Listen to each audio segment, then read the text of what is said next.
পদ্মা সেতু প্রকল্পে চরের জমির ভুয়া মালিক সাজিয়ে ক্ষতিপূরণের টাকা আত্মসাতের অভিযোগ উঠেছে সাবেক চিফ হুইপ নূরে আলম লিটন চৌধুরী ও তার সহযোগীদের বিরুদ্ধে। খরচের নামে টাকা নেওয়া হয়েছে প্রকৃত মালিকদের কাছ থেকেও, অথচ নদী শাসনের জন্য তোলা বালু ফেলতে পদ্মা সেতু প্রকল্পে কেনা হয়েছিল ৯০০ কোটি টাকার জমি। রাকিব হাসানের রিপোর্ট, জানাচ্ছেন সিরাজুমনির শুভ। শিবচরে পদ্মা সেতু প্রকল্পের জন্য ২০১৬ সাল থেকে পরের কয়েক বছরে ৯৬৪ হেক্টর চরের জমি বাছাই করে সরকার।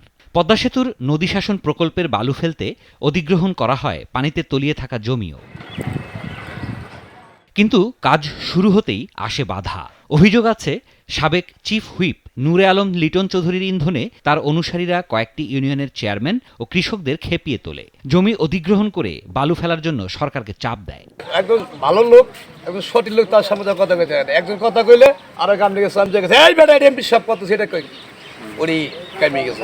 আপনি কেন জোর করে নিয়ে যায়, টাকা খাজনা দেয় না, কিছুই দেয় না, টাকা পয়সাও দেয় না, কিছুই দেয় নেই, খেতেও দেয় না, খেতে যাইতেও দেয় না, এইভাবে তারা নিয়ে গেছে সব।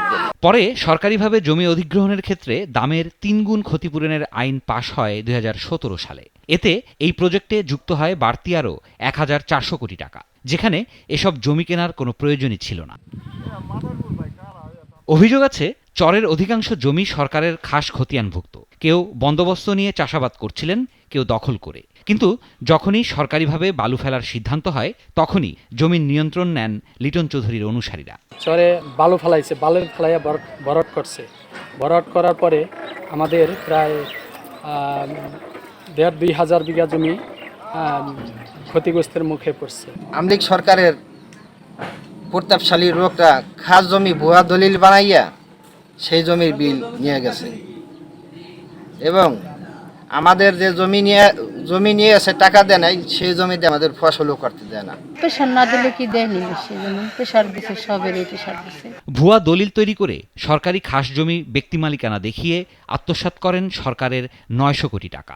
খাস জমি তারা ভুয়া দলিলপত্র কইরা যাদের সম্পত্তি তাদের বিল পায় না, যারা ক্ষমতাশালী লোক আছে তারা বিলটা আত্মসাৎ করে নিয়ে গেছে। মানে তারা টাকা উঠে নিয়ে গেছে। অন্য একজনের আমার দাদার গেল জমি তার দাদা বানাইছে, মানে টাকা উঠে নিয়ে গেছে। আমরা বায়না বেচে ওই সময় ১৫ লাখ ২০ লাখ টাকা বেচতে পারি, কিন্তু আমাদের সরকারের সময় ই করছে ৮,৪০,০০০ টাকায়। এই জন্য আমরা নির্যাতিত। স্থানীয়দের অভিযোগের ভিত্তিতে তদন্ত করে টাকা আত্মসাৎকারীদের আইনের আওতায় আনার কথা জানিয়েছেন ইউএনও। যেহেতু দুর্নীতি যদি প্রমাণিত হয়, তাহলে তো এখানে এন্টি করাপশন দুর্নীতি যেমন একটা মামলা অবশ্যই হবে। এছাড়াও সংশ্লিষ্ট যে সকল ব্যক্তিরা, বিশেষ করে যদি কোনো কর্মকর্তা কর্মচারীরা এর সাথে জড়িত থাকে বা জনপ্রতিনিধি, সেক্ষেত্রে তাদের বিরুদ্ধেও আইনগত ব্যবস্থা নেওয়ার এখতিয়ার জেলা প্রশাসক মহোদয় রয়েছে। ২০২২ সালের ২৫ জুন পদ্মা সেতুর উদ্বোধন করেন তৎকালীন প্রধানমন্ত্রী শেখ হাসিনা।